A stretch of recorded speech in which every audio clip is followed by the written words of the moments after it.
Hello everybody, welcome to the Wonky Angle, where I talk about electronic music, both new and old. And today, we're talking about Jean-Michel Jarre's Rendezvous. Okay, so the last Jarre album was something that showed Jarre moving out of his comfort zone and creating an experience that wasn't quite like anything out there, and still hasn't quite been replicated since. This was not the case for his next album. Rendezvous is not nearly as cutting edge or creative as Zuluk was. For the most part, it's just kind of a rehash of some of his earlier sounds. Right down to some of the melodies and patterns seeming to resemble earlier albums, especially Equinox. But it's not a complete rehash. The biggest thing about this album that sets it apart from previous albums is just the size and scope of the sound. Everything is made to sound bigger and more epic than ever before. We're in 1986, and Jarre has kept up with the times as well. A lot of his synth choices start to resemble more of the stuff at the time, but he's still keeping with his unique style. Okay, I guess it doesn't sound that impressive on paper, and the lack of a compelling premise or new ideas does kinda prevent it from being one of the higher-ranked Jarre albums for me. But it is aiming to be the most epic Jarre album to date for sure, and that it definitely accomplished. An album like this solidified how big Jarre himself had gotten in the public eye as well.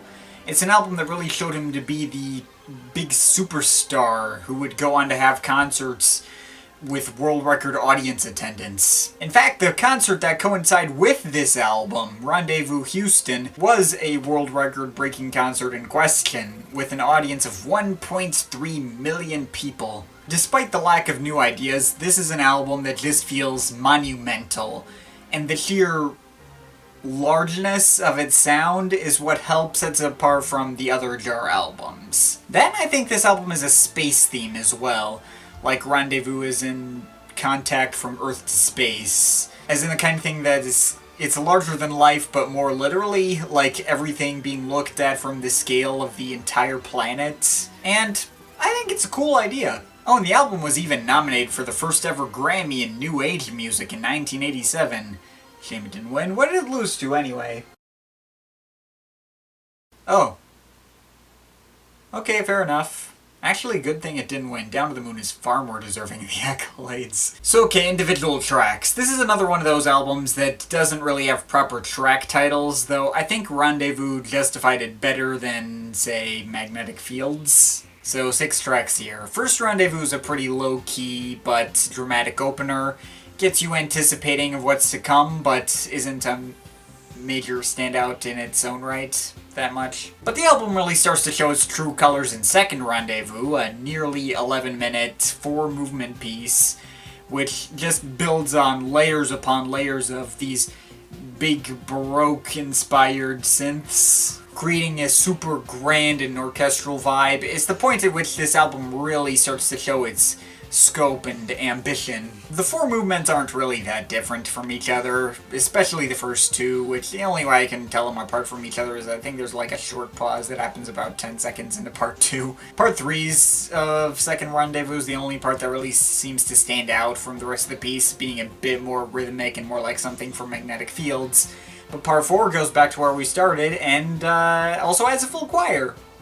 That's neat. Third Rendezvous also isn't a major standout, but it is the kind of thing that probably went down far better in a live context, since it was designed specifically for Jarre's iconic laser harp. If you've ever seen Jarre live, that freaking laser harp is one of the most awesome things you've ever seen, and imagining this track with those visuals saves it from being forgettable. Fourth Rendezvous, though, doesn't need the help of some crazy visuals to make it memorable. It's kind of the catchy, poppier single type track. It's like some kind of upbeat, happy marching band theme or national anthem or something, but played with synths. And the melody's easily the catchiest in the bunch. This track did leave an early impression on me when I first heard the album. That said, coming back to it, I do kind of wish the percussion track was a little livelier. It's very basic, and going up against all these big, shiny 80s synths, it could stand a little more energy. But those other synths sound really awesome. Anyways, on 5th Rendezvous, we get another multi-part suite that does a better job of justing itself as a multi-parter, but less of a good job of defining itself as one track. First section of 5th Rendezvous reminds me a lot of Equinox 3. A bit more futuristic sounding than that track, though. And the last section of the track is a finished version of a track from Music for Supermarkets, featuring all of these frantic xylophone-y melodies and some spacey synth pads underneath. And there's also like a transition section in between the first and the last section where like it features like these giant synth pads and choirs, but also some low quality soundtracks that are like the beginning of Equinox 8. There's like 2 crappy sounding reprisals of 4th Rendezvous and another that just sounds like circus music for some reason.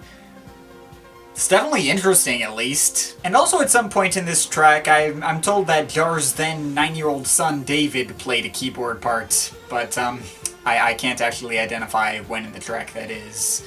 It's a cute idea, though. Yeah, the various sections of 5th Rendezvous don't do a very good job of justifying themselves as a whole, but it is pretty great sounding stuff all the way through. And finally, we have to talk about the final track on here, Last Rendezvous, aka Ron's Piece. The most important part of the whole album. See, this track is kind of a low-key and sad ambient piece with the saxophone part on top, and that saxophone part was supposed to be played by the astronaut Ron McNair, and become the first piece of music ever to be played in space. Unfortunately, the shuttle that was supposed to get McNair into space was Challenger, so the track ended up being dedicated to the victims of the Challenger explosion. It's pretty heavy stuff, and that backstory takes what would just otherwise be a pretty good track that mainly just stands out for having a saxophone on it, and turns it into one of the most emotionally resonant pieces of Jarre's entire career.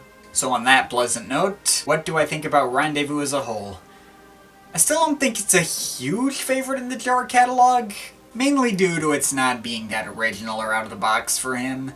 It's more of an album that shows Jarre as a massive superstar putting on spectacular shows instead of the creative pioneer trying to move the genre forward that he was before.